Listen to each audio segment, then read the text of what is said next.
On the outskirts of Kyiv, a soldier puts on a pair of goggles. Welcome to OpenTX. She's part of a unit testing the latest batch of drones that have just arrived. Some work, some don't. But this is the place to find out before they're delivered to Ukrainian troops on the eastern and southern fronts. Some of these drones are from civilians, produced in homes on kitchen tables. They can be used for reconnaissance or assault missions. Drones have become a critical component of this war and are absolutely essential to every single Ukrainian unit on the front line. And while civilians are working with private companies and the military to produce as many drones as possible, these soldiers say there are not nearly enough. As Russia's full-scale invasion approaches a second year, there is now a critical shortage of drones. China's decision to shut down exports of parts, citing national security concerns, is part of the problem. However, the biggest issue is Russian electronic warfare. A Ukrainian official tells CNN the military uses roughly 30 to 40,000 drones per month. They're cheap and expendable, but soldiers on the ground say they need at least 10 times more. A grassroots army of civilians are heeding the call, including Vera and Alexander, encouraging others to do the same.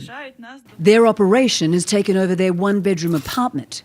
He makes drone parts with his 3D printer, while she creates camouflage dressings for soldiers' helmets.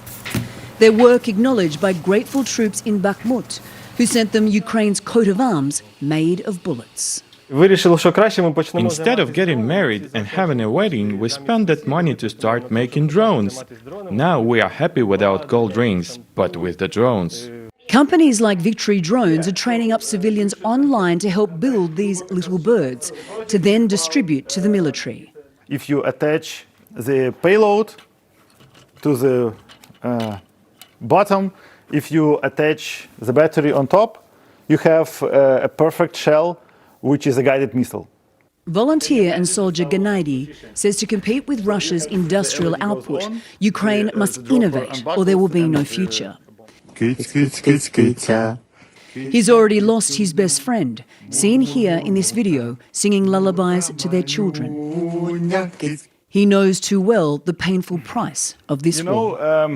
When I'm saying innovate or die, I see eyes of people from my unit. I lost already. And obviously we have to win this war because otherwise their sacrifice was fruitless. Even the next generation is getting involved. The military has begun training school kids, some as young as first graders.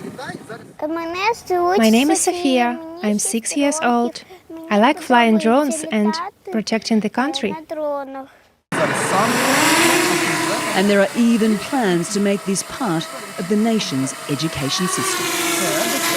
Anna Koren, CNN, Kyiv.